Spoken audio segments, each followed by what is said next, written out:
Oh my goodness. That was a loud meow. What are you doing? Are you trying to get into your Jacob store, buddy? Oh my goodness. It's been such a long time since we've been doing just a normal episode. It's true. It's been probably 6 months, like genuinely. Around there. Since the last time I guess we spoke shortly after the latest BFI list. Yeah, that was back in November, December. So it's been since then. So 4 or 5 months. That wasn't even a normal episode. That wasn't like we're talking about one or two movies in particular. We're here to talk about another movie from the Sight and Sound list, the 2012 list, not the 2022 list. Yeah. Because we're old school.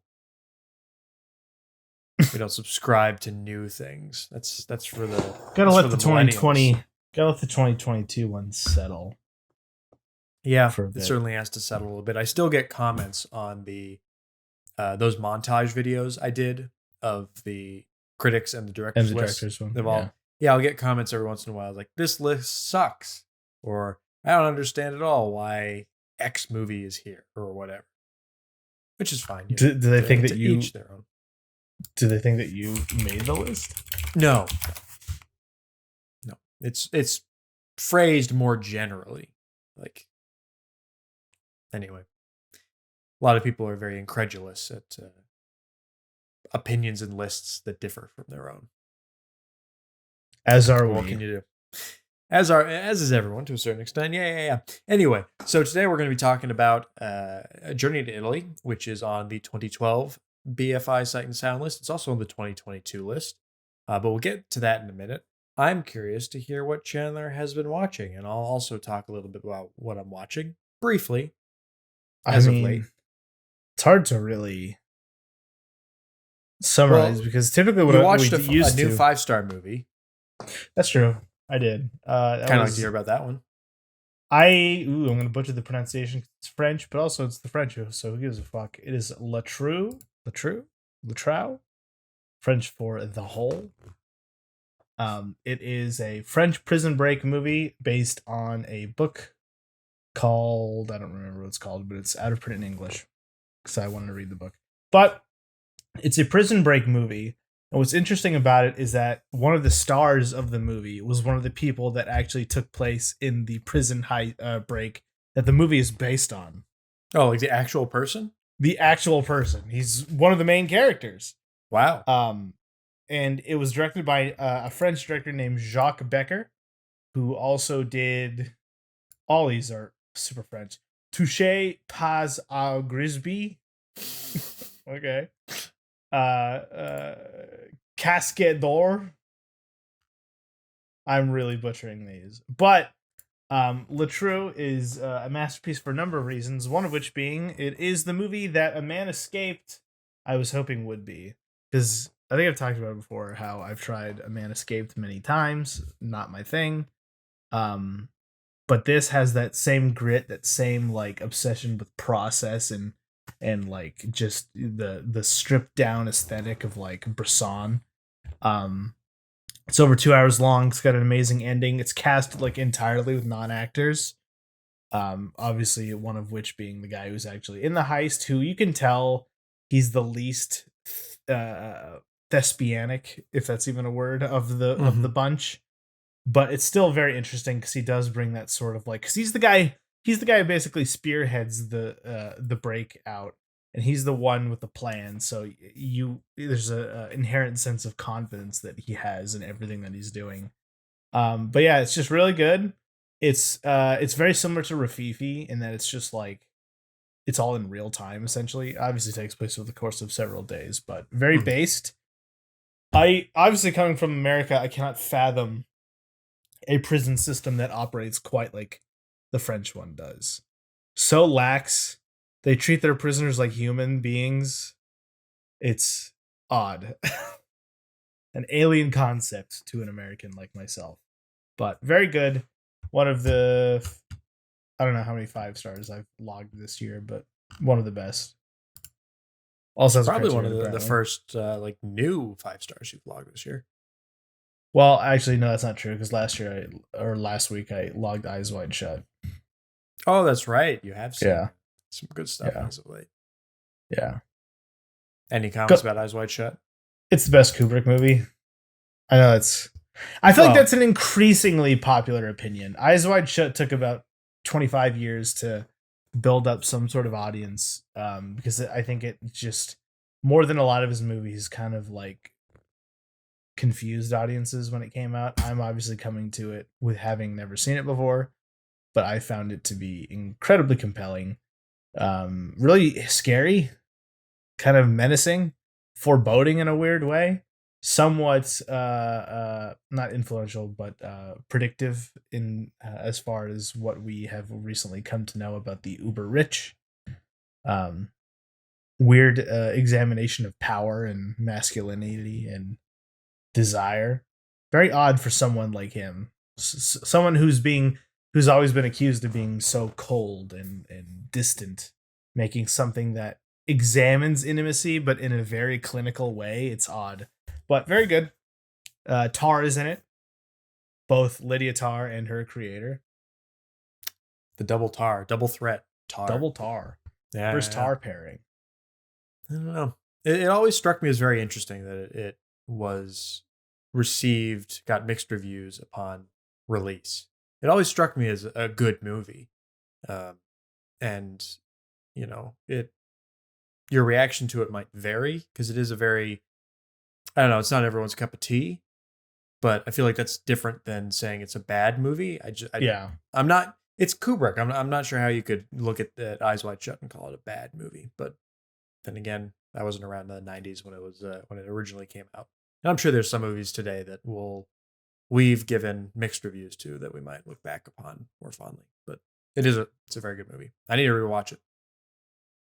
I'd lend you my copy, but it is beat to hell. I don't know how. I bought it new at Barnes and Noble about a year or two ago, but we can blame the cats. No, it's not even that. It's almost like it was submerged in water or something. It's odd. Oh, jeez.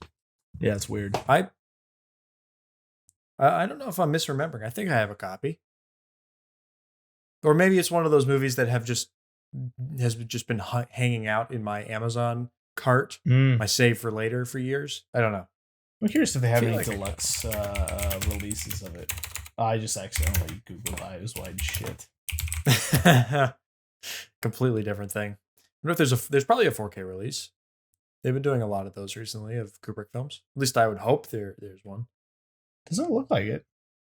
Damn. Some interesting custom-made Criterion covers, but it looks like all the available Blu-rays are the one that I have. Which, to be fair, has a good amount of features, and it looks really nice. Oh, there's a Stanley Kubrick box set. Welcome to the Split Take Shopping Podcast, where I spend money I don't have on things I don't need. No, I think you need that. A Kubrick box set would go dummy. Look, if you are a cinephile in any respect, gotta have a Kubrick box set. Didn't make that many movies, not compared to his contemporaries. No, Scorsese made 25. I learned that today. It's almost like you should be ashamed of not finishing Kubrick's filmography. I should. I kind of am. Yeah. There's a lot of them that I look at. I'm just like, it's interesting. You're leaving one of the best for last, too. That's true. I guarantee you I'll get to 2001 before I get to fucking Spartacus. Probably. Although I have a copy of Spartacus here, so I'm sure you do. Which, Spartacus, it's nothing to write home about. Yeah, that's partially. I'd be willing to watch a mid movie if it was 2 hours. Yeah. I mean, it's a good historical epic, I suppose. If you're feeling Roman times, if they showed it in a theater, I would watch it. Okay, that's what got me to watch Ben-Hur. But that's pretty much all I have to report. I'm sure I can go through Ben-Hur. Barely know her. Ben-Hur done that. Oh, one quick thing I want to shout out as far as movies I've watched recently. Two quick ones. A set of movies and something that's a little more contemporary. Quick, I've been going through this, a new Criterion purchase, the Michel Haneke trilogy. Very, very good stuff.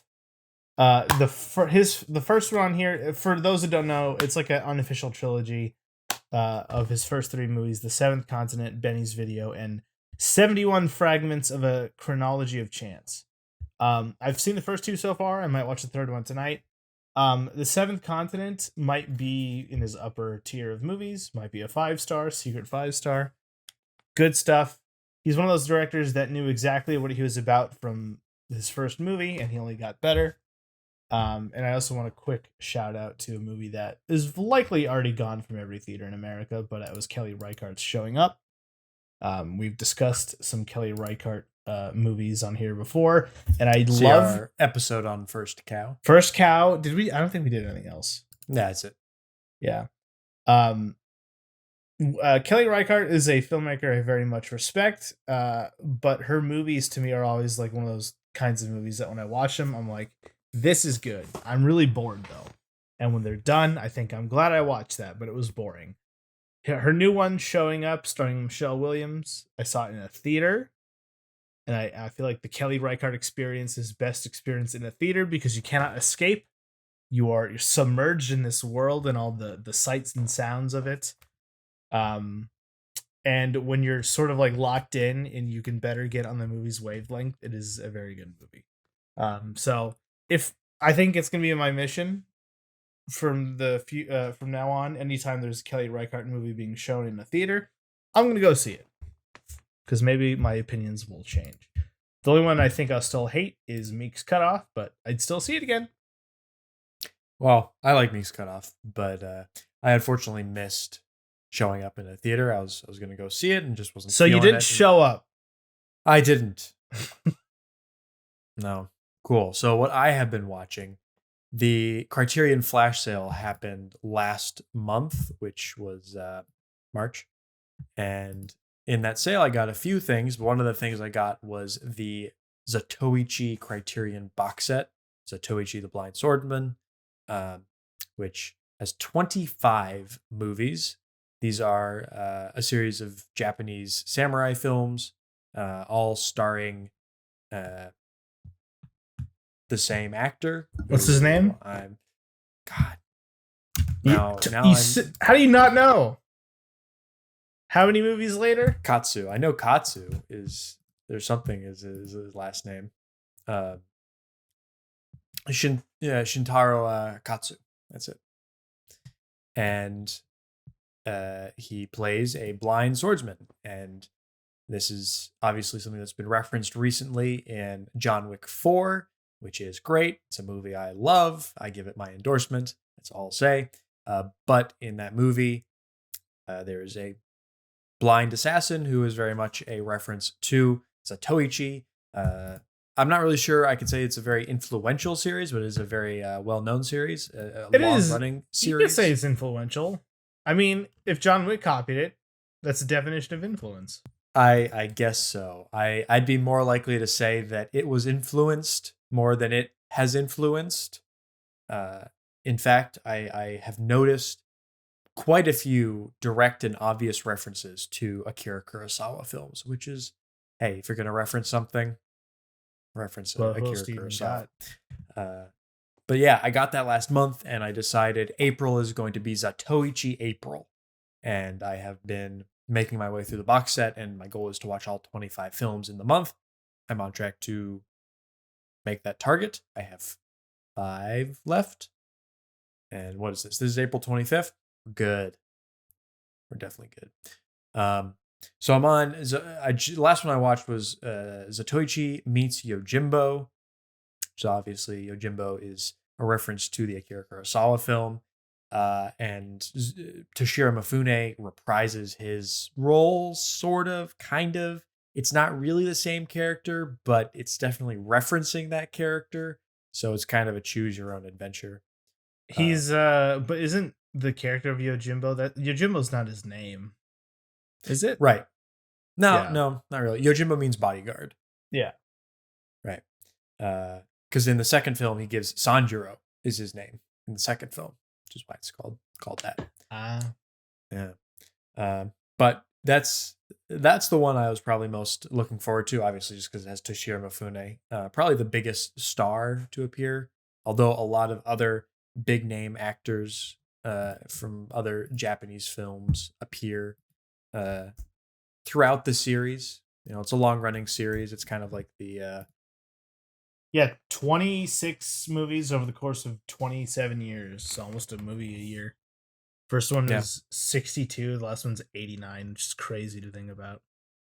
For me, a very esoteric reference is it's kind of like the Agatha Christie's Poirot TV show, which because it ran for like 25 years, it had literally every marginally famous British actor and even not British actors, people like Michael Fassbender and Jessica Chastain appeared in the TV show. So it's kind of like that, where it's just famous people just pop up. As of right now, because I was curious to know what like movie franchise has the most entries. Because I was thinking it has to be the Zatoichi or James Bond, unless there's others I can't think of. Zatoichi has 26. James Bond, currently, as of no time to what? I mean, it technically has more. There have been further Zatoichi movies, but the Zatoichi movies with Shintaro Katsu, there's 25 of those, plus a TV show. Yeah, I was gonna say, I guess I would only count it if it's the same actor, but then James Bond's like complete opposite of that. So, don't know. I'm just saying, there's 26 movies in that Zatoichi box set. As of No Time to Die, there are 25 Bond movies. So they're so they should stop practically Bond. Tied. Yeah, they should. Actually, there was a Zatoichi movie in 2003 by Takeshi Kitano. Fun fact. Oh, okay. And he directed it and plays the lead. Was he in that? He's Zatoichi? Yes. That's interesting. The titular Zatoichi. That sounds about right. Because I was thinking if Kitano didn't try it, Miike would have. There has to be Takashi Miike Zatoichi. Nah, well, maybe. Probably. I'm trying to think.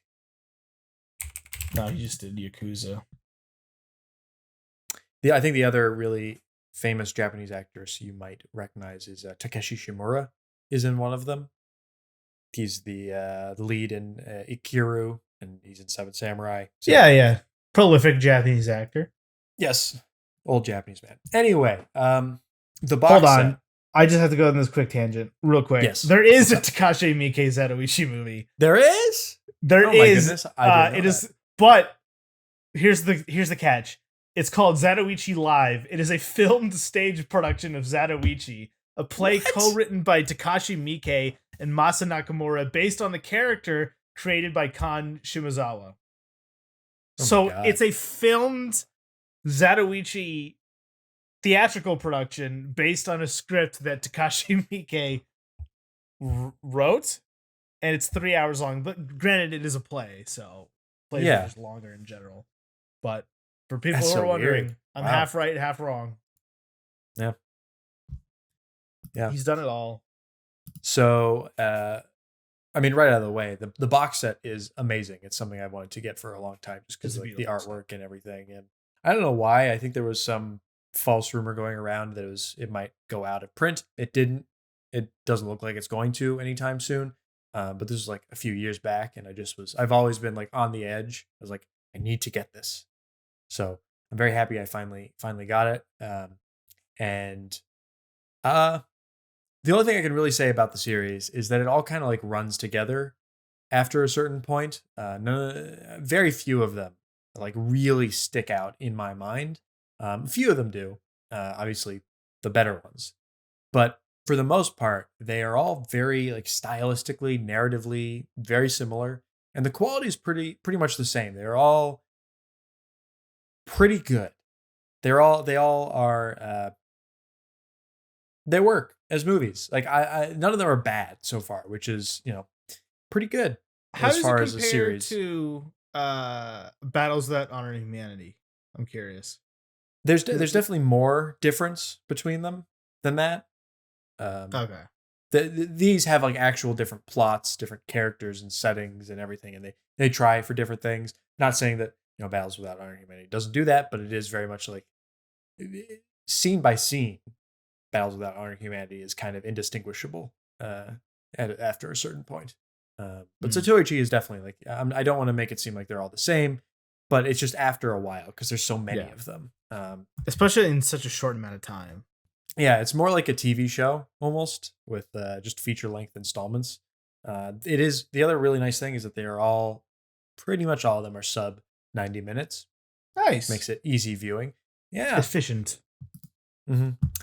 I'm going to highlight my three favorite.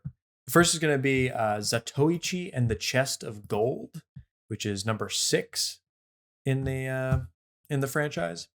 What really struck me about this one, two things. One is the cinematography, which is done by Kazuo Miyagawa, who shot a lot of famous Japanese movies like Rashomon, Tokyo Olympiad. He's a huge name in Japanese cinematography. Big name. And it really shows. Like the previous installments are very much filmed like on sets and filmed very much very efficiently, almost like a Japanese TV show. But this one, it's got some real like lighting and production design behind it, and I'm sure, and it's not just because of Kazuo Miyagawa. It's also because of the director, who I think it's one of his first movies, and it definitely feels like a first time or near to first time director, if somebody's just like throwing whatever they want on screen and just experimenting. So it has an energy that the others don't, and some very interesting editing. It's a good one.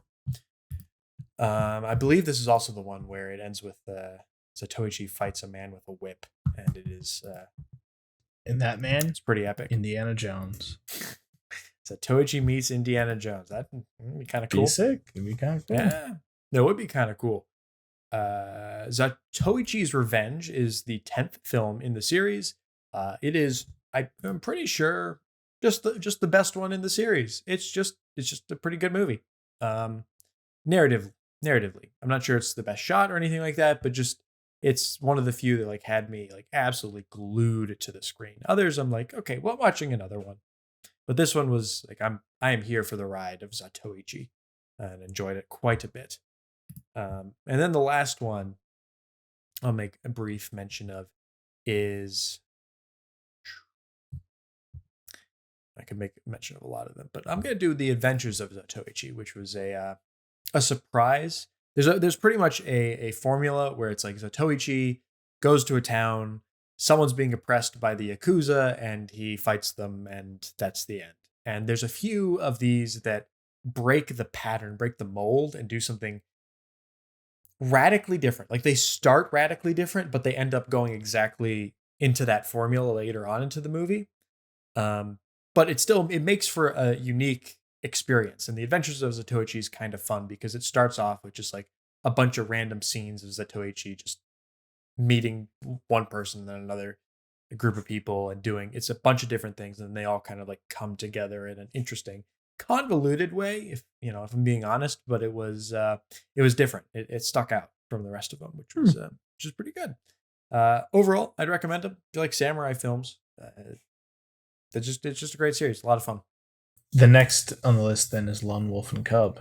Yeah, well, I've seen those. I should probably give them a rewatch. Okay. I was just going through because I was curious, because I think it's one of the best Criterion covers of all time. The lead actor in that appears in Zatoichi. Oh. I love the names because they have the same naming convention for films 2 through 5, but the first and last films have different names, which is odd. It's odd, I suppose, but they are the first and last, so they are special. Yeah, still though, when more than half of this series titles begins with the words "baby cart." Okay, baby cart. Cool. Fun fact about Zatoichi that I just learned was the guy who played Zatoichi was actually blind. He wasn't. I know he wasn't. It's one of the most interesting things about the series is that it's pretty unbelievable that he's a blind swordsman. Yeah. Well, no. He like acting wise, he sells the fact that he's blind. That works. It's just Okay. the things he accomplishes as a blind man, kind of unbelievable. I almost But feel like that's kind of like the point. you kind of need like an insane sound setup for that to work. Because like, wouldn't the whole idea of like a blind swordsman be that he just like he can hear his opponents coming? Yeah, and they play with that quite a bit. Some of the more interesting Mm. moments in the series where they like play with the sound and what you can hear. And honestly, I was surprised it took until like the 14th film for one of Zatoichi's adversaries to be like, "Hey, wait a second. What if we made a lot of loud noise and then tried to attack him?" Surprised no one tried that sooner. As soon as they invent guns, Zatoichi was fucked. No, he gets shot in one of them. Oh, okay. Yeah, they have guns in the series. God, and they still couldn't kill him. Still can't kill him. He's indestructible, just like John Wick. Which I'll say it one more time. Good movie, John Wick 4. It is a great movie. Anyway, I suppose we can go on to what is our film of the week. The film We are discussing, Journey to Italy. I'll give it a nice little introduction if I can pull up whatever I had here. If only you'd listened to me, we could have come by plane. We would have been back home a week ago. But I wanted you to take a rest. It didn't occur to me that it would be so boring for you to be alone with me. What's that got to do with it? I'm just bored because I've got nothing to do.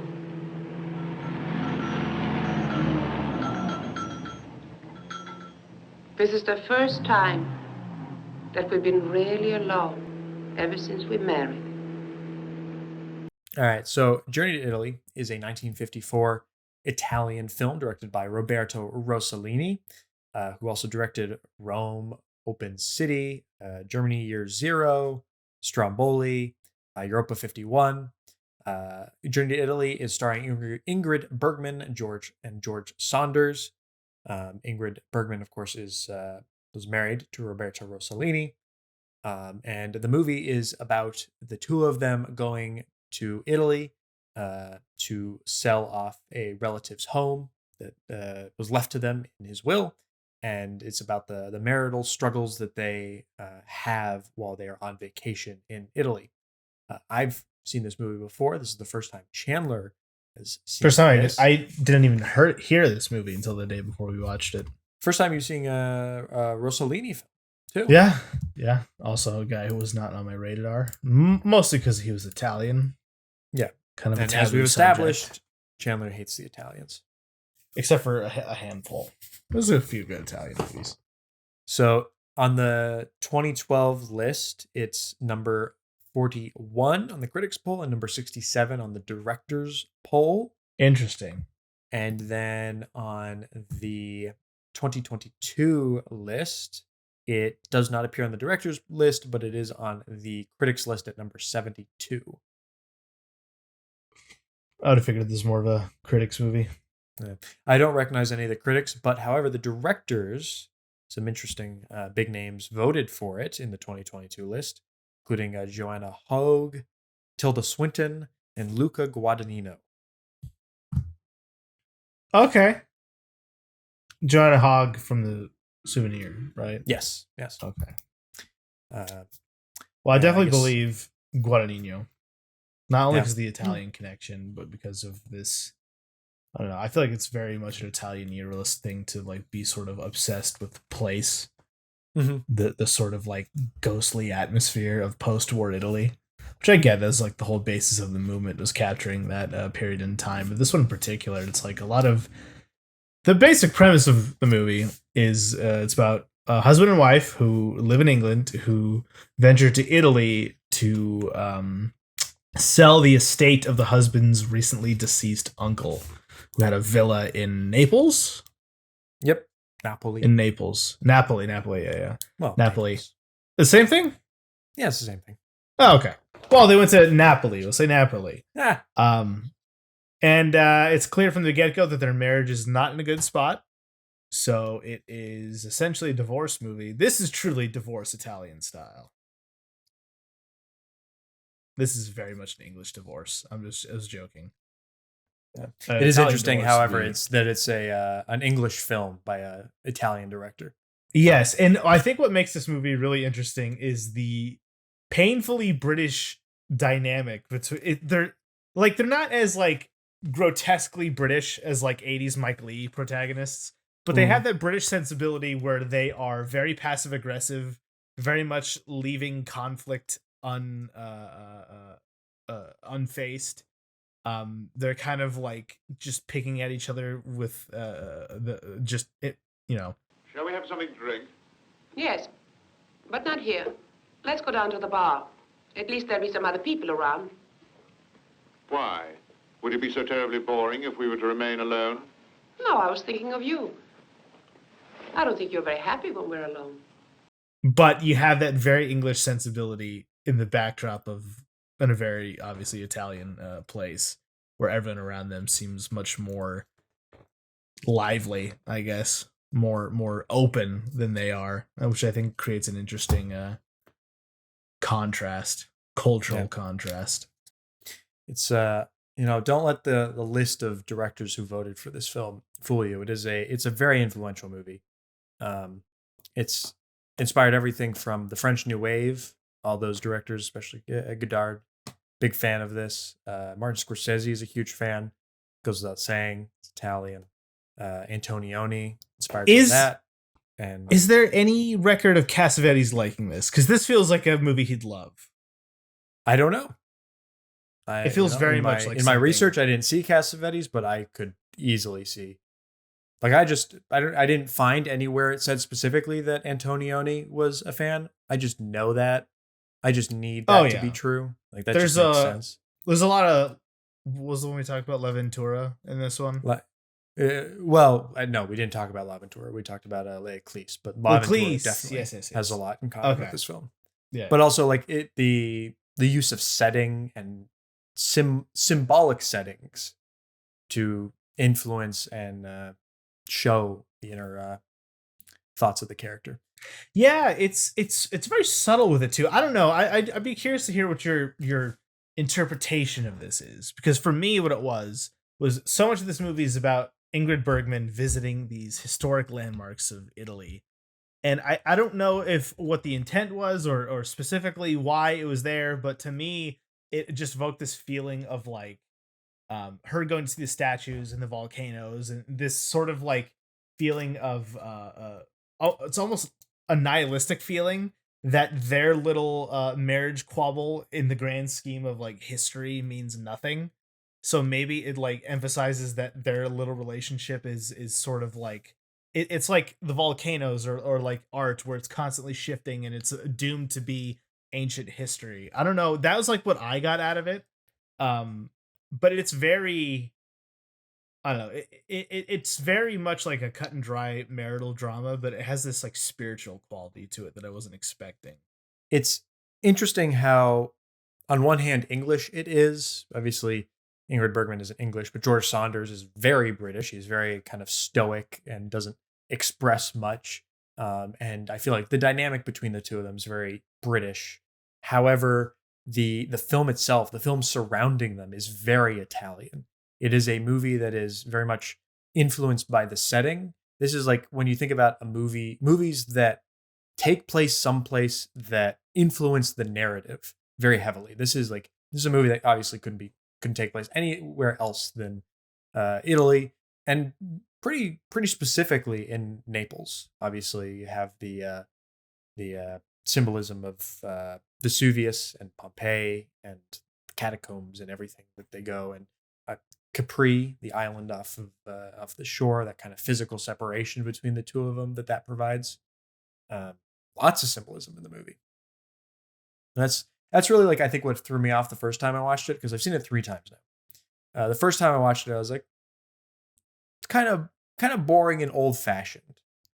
And then the second time, I was very much kind of clued into the symbolic way that the story is being told and developed, and it's less literal than it is figurative. And a lot of the development within the relationship is symbolic, told through the imagery.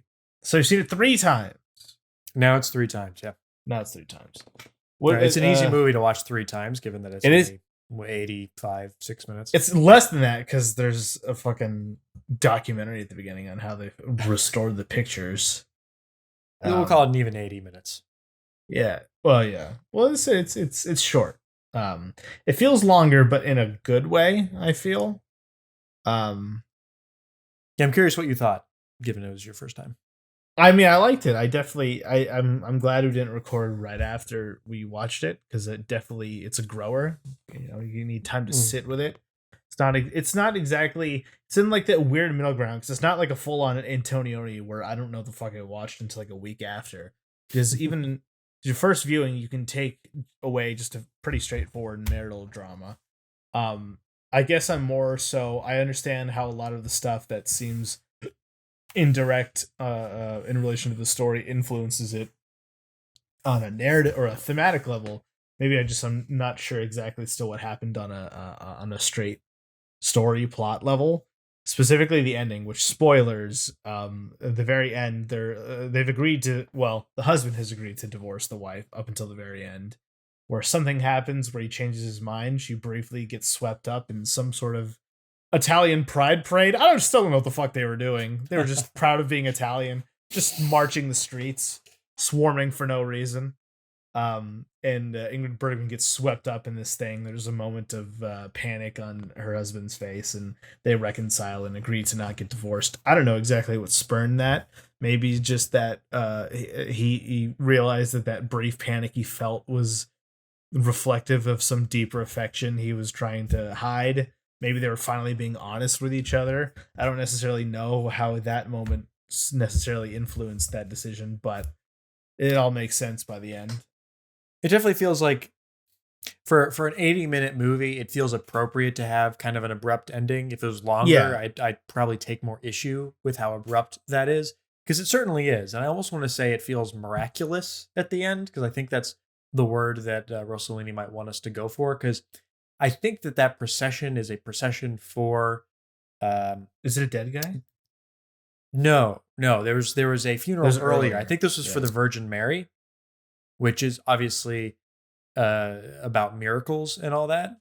Okay, that makes sense. A lot of Catholic imagery about miracles and all that, and so yeah, I feel like that's kind of a symbolic visualization of the miracle of them reconciling together. And I almost feel like the moment where, because she gets like swept up in the crowd, I almost feel like it's their separation is finally being physically manifested. Oh, okay, that makes And sense.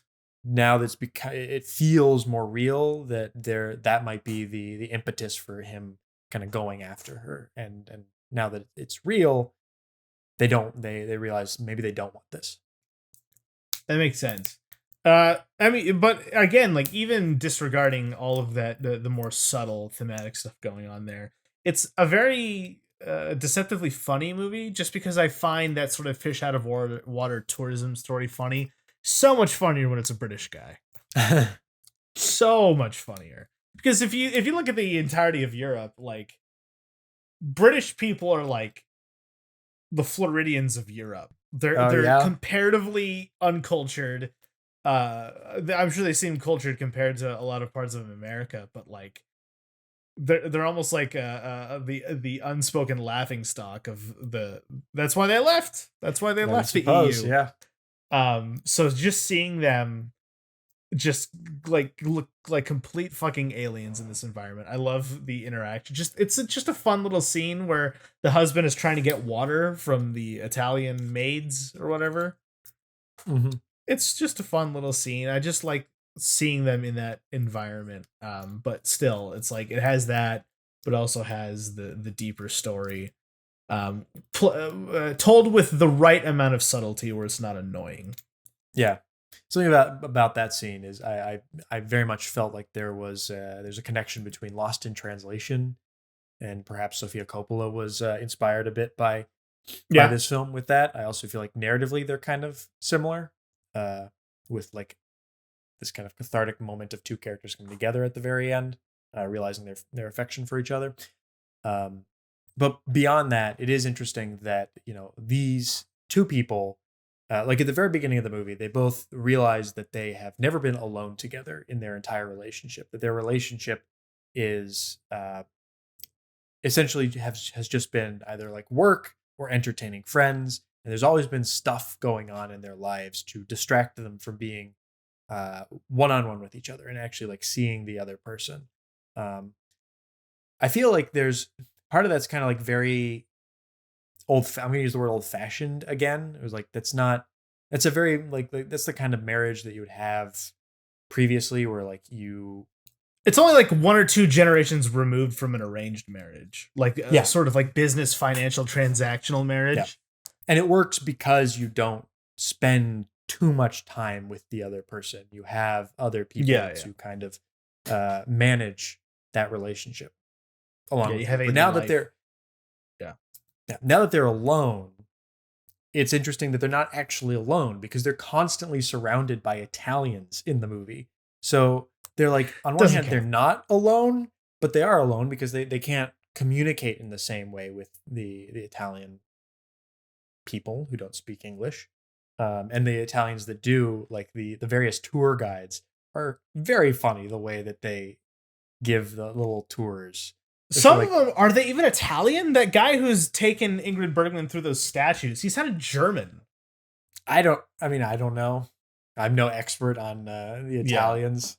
And I don't know. I think he said some kind of line where he's like, "It seems like everyone is getting some rest around here except me. Goodbye, lady." And he just walks off. And he says, "Well, yes, the tour is over." Those scenes are great because they're like European, they're like Italian, European in general, tour guides who seem, the only English they know is the things they say every day to the tourists. This satyr was in a villa at Pompeii, and is a pagan divinity that was found in the woods. It is a good thing they exist no longer. They were very dangerous. This is the drunken form. There's such a sense of routine, and it's a nice juxtaposition of these people who are working like they perform them like they're dead end jobs, but they're like they still act as these sort of like gateways into these wonders of the world, but it's just so mundane to them. It's funny. I feel like what I like about this movie a lot is, again, to bring up Antonioni, it's like he still has that same density, but he doesn't take it so seriously. It's still kind of funny. It sort of bridges that gap between like the art house intellectuals and the people who just want to see Ingrid Bergman get fussy with her British husband. And it's surprisingly, I don't know if feminist is the right word to say, but it's mostly towards Ingrid Bergman's POV, which I think makes this more interesting. You get scenes with the husband when he's walking the line of infidelity, but those scenes aren't necessarily, they don't seem as important as Ingrid Bergman having these sort of existential breakdowns in front of art. There comes like a very interesting I overall, I like the movie quite a bit. And I think it flows pretty well for an 80-minute movie of from the 50s. But it always like struck me as like I'm never really invested in the film until about like 35-40 minutes into the movie, when the two of them, they just have gone to a party for the evening, and Ingrid Bergman has spent the party laughing and off by herself, and George Saunders has also likewise spent it off with another woman, and they're both at the party, and they come back like Eyes Wide Shut. Kind of, yeah. And they both have this argument in the hotel suite that they're doing. And it's interesting how like the very first scene, when they get to the hotel, they talk about like, oh, I guess this is when they first like vocalize the fact that they've never been alone together. The dialogue feels kind of like stilted and almost unnatural.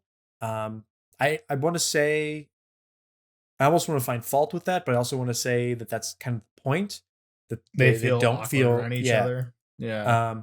But the argument that they have after the party is the first time I felt like these two people know each other really well, and they have a kind of rapport. I don't want to necessarily call it God, what's the word? It's chemistry. vacated from my mind. Chemistry, that's it. They don't necessarily have chemistry because obviously they're a fighting couple, but they know how to push each other's buttons. And like that's the first scene where like, okay, I'm kind of invested in seeing what these two characters do. And then it's immediately after that they kind of go their separate ways. and the film gets into like its main section where Ingrid Bergman is just Yeah. visiting museums, and George Saunders is kind of off in his own place on Capri, trying to have an affair, maybe not. He's just off by himself. I think you ought to know that it didn't take me long after we were married to realize what was wrong. There was always criticism in your eyes, criticism until it crushed me. Nonsense. But it is rather surprising to hear you say that what I felt was important to you. I think what makes that section work for me personally is just, again, like you said, it's that feeling of awkwardness, the feeling of like these two people, they're alone for the first time maybe ever, and they just don't know what to do in that situation. And I do think that first argument definitely opens them up, because it's for the first time they're being honest. And maybe in that first scene when they're finally confronting this idea that they've never been alone, they're still not necessarily willing to face these truths. So they're kind of awkwardly tiptoeing around it. It didn't register as inorganic or anything like that to me. It definitely registered as like purposefully awkward. But I do agree, it does get much more interesting. To me, it's when they arrive at the villa and where those sort of cultural contrasts really start to come in. But it becomes what it is. I agree, right? Or when they start going their separate ways, And I don't necessarily want to say like more interesting. It's just more engaging. Like I'm with the characters at that point, because you're right. It's the meat of the movie, that stuff. Because it starts pretty typical.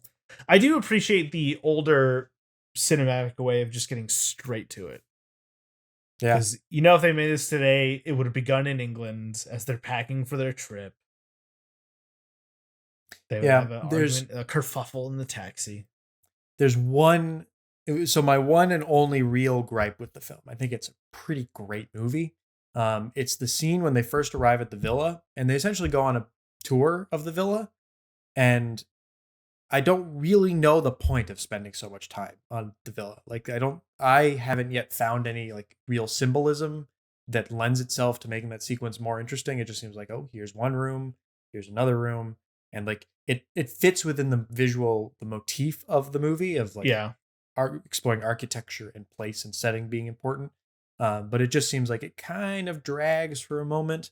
Because even then, even though I'm saying like it feels a little artificial, I do like the film from the very beginning. It's just that couple minutes. I can't argue because, I'm only starting to just now understand what was going on here. But as someone who does prefer like these kind of brochure movies, I enjoy that part. I want to know how these Italians live in their fancy villas. Yeah, and I feel like that sort of tourism type of cinema is very popular right now, with the sort of escapist side of the tourism movie, with things like The White Lotus, that second season taking place in Italy. Succession goes to fucking Europe and Norway all the time. And of course, Mafia Mom, Toni Collette. Oh. Have you heard of this I have movie? Not. Mafia Mama. It's about Toni Collette plays this like American kind of Valley Girl mom who her dad dies, and her dad apparently was like the kingpin of this Italian mafia Godfather-esque thing. So she has to go back to Italy to become the head of the family. It's a comedy. I don't know why I'm bringing this up, but it's Italian. Hey, mafia. Apparently, yes. I read on IMDb facts. I have no way of verifying this, and obviously I have reasons to doubt IMDb, but apparently the hotel that they stay at in Naples also appears in The Sopranos. Do they ever go to Naples or Italy? They do. It's one of the best arcs of the show. There's like a 2-3 episode arc where they all go to quick Sopranos tangent, but the entire Sopranos crew goes to Italy. It's a fucking amazing few episodes because they're like Italian Americans who in their hometown of New Jersey always felt that they were like Italian, and then they get to Italy and all the Italians are like those fucking Americans. It's again, talking about that culture clash, it's great, but that is interesting. I'd have to look it up because it's only like 2 episodes, but that's interesting. I mean, it seemed like I feel like I've seen a lot of those locations before, just because I feel like Naples is one of the more photogenic Italian cities. But yeah, I don't know. Italians, they love to show off how beautiful Italy is. Yeah. Who can blame them? I guess I feel like I could talk a lot about like the various symbols and stuff because like every time I watch it, I notice a little thing like, oh, okay, that's interesting. I guess that's how that ties into the main story and everything. But I didn't want to mention Mount Vesuvius, the volcano. As we know, Chandler is a huge fan of volcanoes, which is why he watched Fire of Love last year. I like Mount Vesuvius because of Civ. Oh, this is true. It is insane. It's a great natural wonder to find early on. But I kind of like the allegory of the fact that like Mount Vesuvius is it's a dormant volcano, and every once in a while it will suddenly explode. See Pompeii, and they reference in the movie that it did have an eruption in 1944 during World War II. It's a fun little fun fact. And I feel like that's kind of like the movie or their relationship. Like they've been in this period of like calm and dormancy in their relationship. Interesting. And suddenly they go to this place which this volcano is just also there's kind of a Freudian image of a volcano exploding. But the fact that, Vesuvius is something that suddenly explodes with a whole bunch of energy. And in the film, they kind of explode into these arguments and this marital strife. And then by the end of the film, it's kind of gone back to this dormancy. They've gone back to being committed to each other. Unrelated, but imagine being a soldier on the Italian front in World War II, just day in, day out fighting those Italians. Think to yourself, oh God, how could this get any worse? And Vesuvius explodes. I don't know. Maybe I think it was. Did they ever fight in Italy? What? Yeah. Well, was there combat in Italy? Well, a lot of the combat. Yes, I mean the Allies invaded Sicily first, and that was pretty easy as far as invasions during the war went. But then they kind of fucked up and allowed the German troops to evacuate properly from Italy, and so they had a much harder time invading the mainland. But then at a certain point, I'm pretty sure the Italian government kicked Mussolini out of power, and they're like, "Fuck this, we're surrendering." They were done, and then obviously Mussolini goes up north, and that's where the Solo Republic comes from. See that the other movie on the Sight and Sound list, Solo. Yeah, okay. I just had like a thought. Is Solo on the new list? It is. Yeah, of course. Well, not of course. I feel like that's a movie that could disappear depending on people's mood. Yeah, but it fucking Journey to Italy would disappear before that one does. I don't know. Solo has more reputation. Solo has more reputation, but Journey to Italy is more influential. Disagree. Well, you can disagree, but it's just the correct statement. So, I got Film Sync fans weigh in.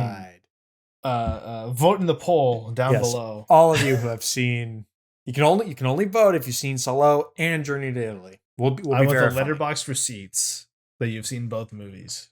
Letterboxd receipts. IMDb. I'll be calling my friend J. Edgar Hoover to verify on the back end, so we'll know. Yeah. Is that a real thing that if you smoke next to those dirt holes, the dirt holes will start smoking? At the risk of seeming like a complete imbecile, and I have no idea what I'm talking about. Yes, I think that is a real thing because it shows it in the film. It does, but part of me thought too is like, is that a special effect? I don't know. I don't. At the very least, this movie taught us a few things, scientific things. You get a little tour of Italy. It works on many levels. It's not so much I don't know if it necessarily. Oh no, go ahead. No, it's not so much of a journey to Italy as it is a touring Italy. It's a peek. It's a peek of Italy. A peek at Italy. A taste of Italy. But it does act as a little tourism thing. So you're like, oh, I can go to Naples. I can see Pompeii. It does make me want to go. It does. I guess my thing with this is, as much as I like it, I feel like it does a lot, but doesn't necessarily excel at a lot. It's kind of like all over the place, not in like a poorly structured kind of way, but it's just kind of like It has a little bit for everyone, but I don't necessarily think it's like super impactful in any of those areas. Mm. So I really like it. But to get to the burning question, would I put it on the list? Probably not. I have only seen it once. I really like it. I'd like to see it again. Two people just as they were at the moment they died. Un uomo e una donna. A man and a woman. Perhaps husband and wife, who knows?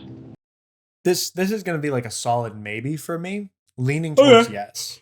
It depends. Like, I'd like fill out the list if I was the only one doing the 100 movies, and as I got to the end, I'd be like, okay, let's see what I have left here.